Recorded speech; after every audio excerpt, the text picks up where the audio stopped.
In a meeting chaired by Prime Minister Manmohan Singh and attended by Commerce Minister Anand Sharma as well as Health Minister Ghulam Nabi Azad, it was decided that foreign investors into brownfield pharma projects will have to approach the FIPB now. Currently, of course, all FDI into the sector is under the automatic route. And for the implications of this move, we're now joined by the author of the committee that submitted its report to the Prime Minister this evening, Mr. Arun Maira, member of the Planning Commission. Mr. Maira, many thanks for joining us here on CNBC TV 18. So this was an issue that was raised by the Health Ministry, and the Health Ministry's argument when it presented its argument to the DIPP, or the Department of Industrial Policy and Promotion, was that the takeover of Indian generic companies by multinational companies was likely to create an oligopolistic market with large companies working as a cartel. Now, with the government actually accepting the fact that foreign direct investment will be brought through the approval route for the pharma sector, the government is in a sense accepting the argument put forward by the Health Ministry. Well, Shireen, thank you for asking me on your show.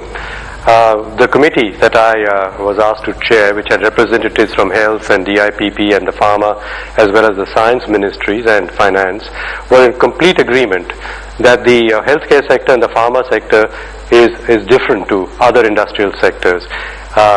Medicines and health touch the lives of every common person.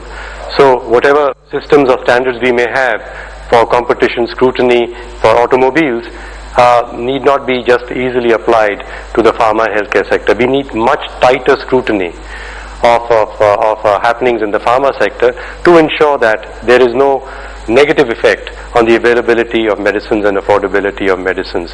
So the first recommendation that our committee made was we must have a tight scrutiny of acquisitions in the pharma industry, tighter than in other industries.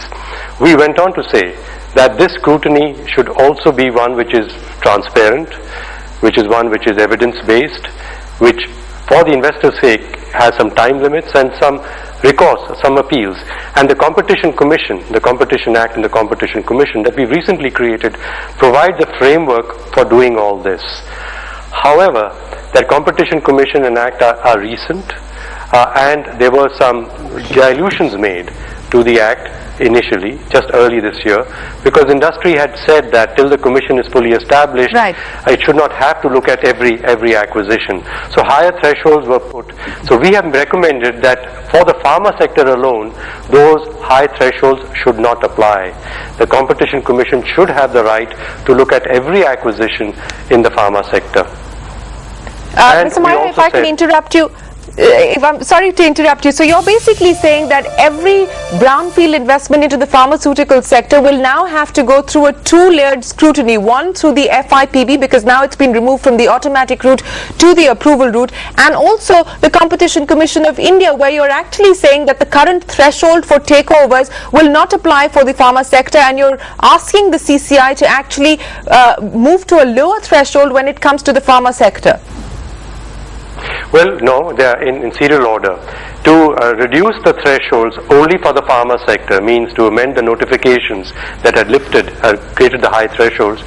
That is going to take a few days or a few weeks, maybe months. And the second is the strengthening of the CCI with respect to its knowledge base of the pharma industry, for which we as a committee had recommended the creation of a standing advisory committee, perhaps anchored in the Health Ministry with people from other areas in it. And it was agreed today that within 6 months these two changes will be made to ensure that the CCI is very well equipped to do the full scrutiny within the pharma sector. Until that time, until these 6 months, so it's not a duplication, until those 6 months, those acquisitions which are above the threshold level will of course go to the CCI because the law requires that, but those which are below that threshold level will be more carefully scrutinized by FIPB.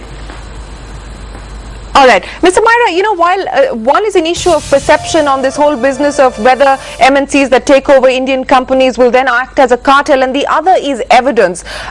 We've seen FDI worth almost $9 billion come into the Indian pharma market between a period of April 2000 to June 2011. We've seen at least just in the last year, couple of years from 2006 to about 2010, 6 Indian companies being taken over by multinational companies. Is there enough data to suggest that multinational companies are operating as a price cartel in the Indian pharma market? Or was this more No, to do there with isn't. perception? There isn't evidence. No, there is no evidence of that. We had, as a committee, invited the OPPI, which represents the foreign pharmaceutical companies in the country. We invited the IPA, which represents the 17 Indian pharmaceutical companies. We invited IDMA, which represents all the small companies in the country, and they all presented their numbers and their figures, and they weren't consistent. There was a contradiction in them. The pharmaceutical ministry looked at the numbers itself and came out with a picture which said that, the time is very short. We're talking about these major acquisitions only in the last few years. It's not possible to say what is going to happen in the next 15 years based on what we see in just 2 years' time. So in any case, what our committee's view was that this sector is such a sensitive sector that even if the evidence may be that nothing is likely to go wrong, we should be on guard. And if the evidence was that something is going wrong, of course we should be on guard. So it didn't seem to matter whether the evidence said that there are going to be higher prices or not. We better be on guard. Okay, if I may bring to you the point of view of the multinational companies, and we've seen over the last 3 or 4 months every single global multinational giant CEO in India talking about the importance of the Indian market, whether it is GSK, Sanofi, Pfizer, Merck, and every single CEO that we've spoken to has said that, the Indian government is perhaps being a little bit paranoid as far as this business of cartelization is concerned, because remember, we have to operate in this market, and if we have to operate in this market, it doesn't make sense for us to price ourselves out of the market. You're talking about the Indian government. I think that we should wait till tomorrow morning when the outcome of today's meeting will be reported by the Prime Minister's office. As I was saying, it's already out, itself, sir. It's already out. Good. They put out the official press release. There you are. While I was traveling there, it was out, because we came to an agreement. And the press release, as you would have noticed, is not denying the entry of foreign companies at all. It's not denying acquisitions. It's just saying we need to be scrutinizing them more carefully. Now, by the way, scrutinizing acquisitions carefully is something that is done in Europe by the Commission, as you know. It's done in the United States, it's done in Australia, it's done in all modern economies. So that India should want to scrutinize acquisitions in an industry to ensure that the competitive structure of the industry is not distorted. So if I may ask you, Mr. Maira, if I may ask you, the mechanism that your committee has proposed and that is likely to be implemented, is it comparable to the systems and the mechanisms in the UK and the US, or is that in addition to what those countries have and the kind of scrutiny that they exercise? The systems that we are recommending, which will be implemented within 6 months, as I say, in 6 months' time, are absolutely consistent with international best practice. We have a system in which any person intending to acquire an Indian company, when the board takes their decision, must within 30 days notify us, our Competition Commission, just as the same as in the other jurisdictions. Our Competition Commission within 30 days must say whether it's prima facie okay, just go ahead, and if they don't answer in 30 days, you go ahead. But if they say, no, we need to scrutinize further, they are given 180 days. That's the Commission. But if I may ask you, Mr. Maira, the Competition Commission's...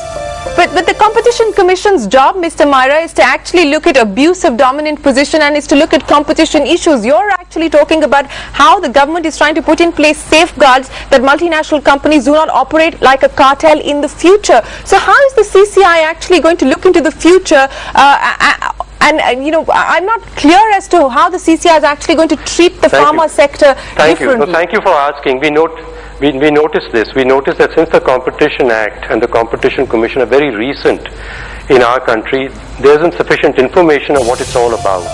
The Competition Act empowers the Commission to act in 2 areas, broadly speaking. One of them is the one you alluded to, conditions in the market itself. It's like the actions it took vis-a-vis a real estate company here in Delhi, which felt that it wasn't acting in consumer interests. It had a dominant position in a certain market, and therefore it could look into it and pass certain rulings. That is there. Previously the Monopolies Commission would have done it, but today we do it more effectively with a more modern way of doing it, the Competition Commission. That's in the market. In addition, now that is clause 3 and 4 of the Competition Act. However, in addition, clauses 5 and 6 of the Act empower the Commission to look at acquisitions in the market. Obviously, it must be Right. empowered to do that because that is what distorts the market. And by the way, you are hearing right now about Microsoft acquiring rights to Skype in Europe. That's about an Sure. acquisition.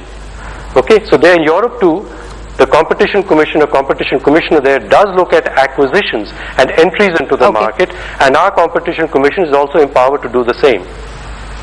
All right, Mr. Myra, we've run right out of time, but appreciate you joining us here and explaining your